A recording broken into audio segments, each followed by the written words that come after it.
नमस्कार दोस्तों, टीचर भी यूट्यूब चैनल में आपका एक बार फिर से बहुत बहुत स्वागत है। आपने अभी तक इस चैनल को सब्सक्राइब नहीं किए हैं तो लाल रंग का बटन दबाकर चैनल को सब्सक्राइब कर ले और बगल के घंटा बजा दे ताकि इस चैनल पर शिक्षक एवं शिक्षा से जुड़ी हर खबर और पत्र प्राप्त हो सके। वर्षों की इंतजार की घड़ी खत्म, नियोजित शिक्षकों के लिए सबसे बड़ी खुशखबरी, नई नियमावली तैयार, सभी शिक्षकों को मिलेगा ऐच्छिक स्थानांतरण का लाभ। शिक्षा मंत्री प्रोफेसर शेखर ने एक बार फिर से दोहराया कि स्कूली शिक्षकों की नियुक्ति प्रक्रिया इसी साल 2023 में ही पूरी कर ली जाएगी। इसके अलावा कॉलेजों में भी शिक्षकों की खाली पद भरे जाएंगे। सत्र भी नियमित किया जा रहा है।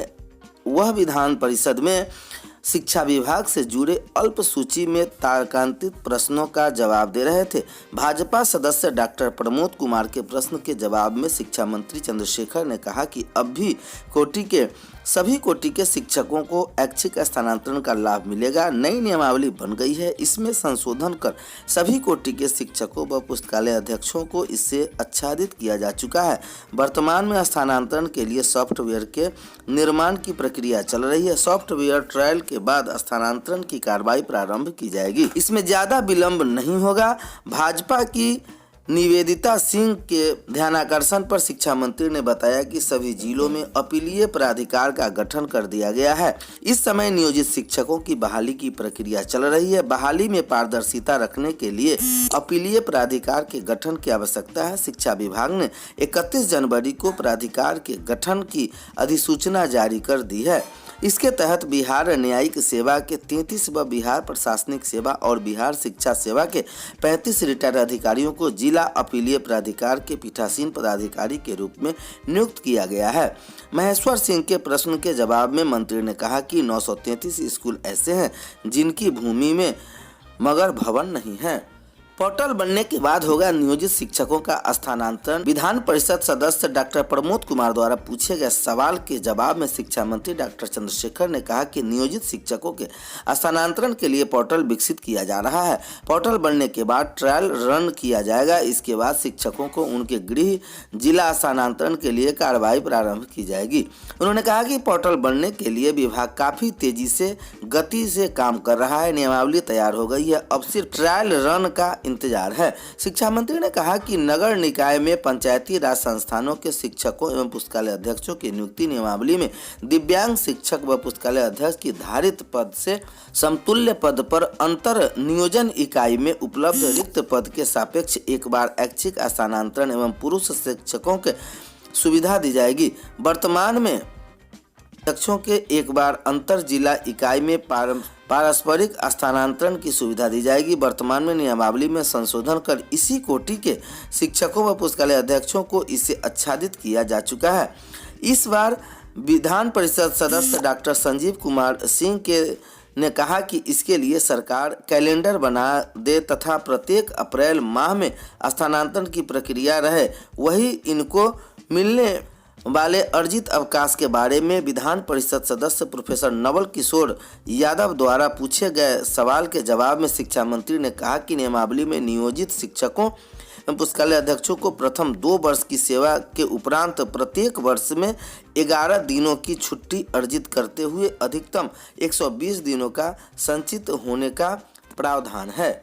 31 को सवैतनिक अवकाश की घोषणा। राज्य में विधान परिषद के 5 रिक्त चुनाव पर हो रहे चुनाव को लेकर सरकार के 31 मार्च को सवैतनिक अवकाश की घोषणा की है। इस घोषणा का लाभ उन्हीं सरकारी सेवकों को मान्य होगा जो संबंधित क्षेत्रों में मताधिकार का प्रयोग करेंगे। सामान्य प्रशासन से शुक्रवार को जारी अधिसूचना में कहा गया है कि गया स्नातक, गया शिक्षक, सारण स्नातक एवं सारण शिक्षक तथा कोसी शिक्षक निर्वाचन क्षेत्र में चुनाव को लेकर वोटिंग होना है। इन क्षेत्रों में 31 मार्च को मताधिकार प्रयोग करने वाले लोक सेवकों के लिए संवैधानिक अवकाश घोषित किया गया है। शिक्षकों के खिलाफ दर्ज प्राथमिकी वापस लिया जाए। विधान परिषद सदस्य प्रोफेसर संजय कुमार सिंह द्वारा पूछे गए अल्पसूची प्रश्न के जवाब में शिक्षा मंत्री प्रोफेसर चंद्रशेखर ने कहा कि बिहार माध्यमिक शिक्षक संघ के आह्वान पर फरवरी 2020 में हुई हड़ताल में सम्मिलित शिक्षकों के विरुद्ध दर्ज प्राथमिकी को वापस लिया जाएगा।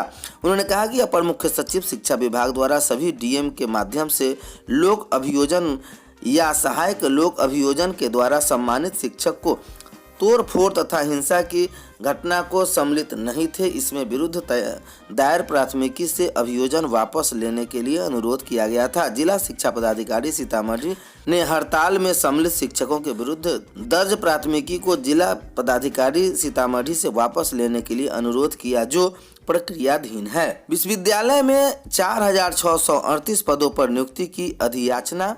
शिक्षा मंत्री प्रोफेसर चंद्रशेखर ने कहा कि विश्वविद्यालय में शैक्षणिक सत्र नियमित करने का प्रयास जारी है और इनमें सफलता भी मिल रही है। सबसे लेट लतीफ मगध विश्वविद्यालय का सत्र था, लेकिन वह कई परीक्षाओं का परिणाम निकाल दिया है। इसी तरह अन्य विश्वविद्यालय में सत्र नियमित करने का काम हो रहा है।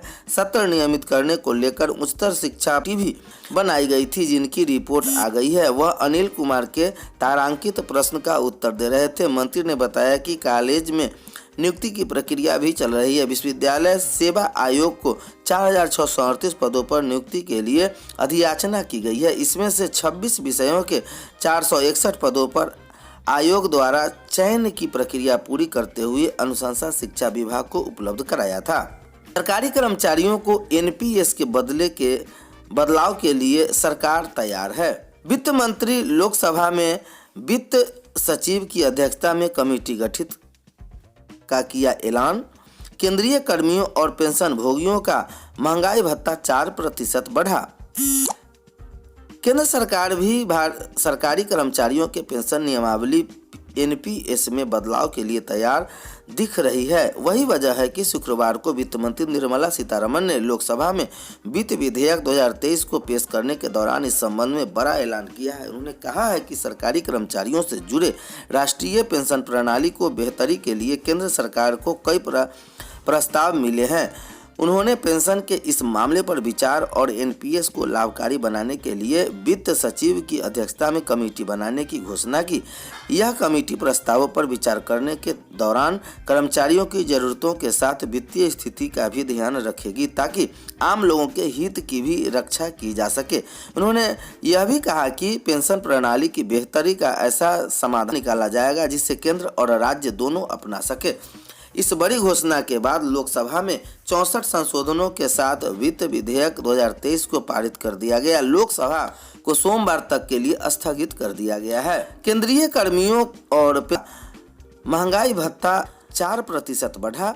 केंद्रीय कर्मचारियों और पेंशन भोगियों को केंद्र सरकार ने राहत देते हुए महंगाई भत्ता डीए में 4% की बढ़ोतरी का फैसला किया। प्रधानमंत्री नरेंद्र मोदी की अध्यक्षता वाली कैबिनेट कमेटी के शुक्रवार को यह फैसला किया। महंगाई भत्ता और महंगाई राहत में बढ़ोतरी जनवरी 2023 से लागू होगी। केंद्रीय मंत्री अनुराग ठाकुर ने शुक्रवार को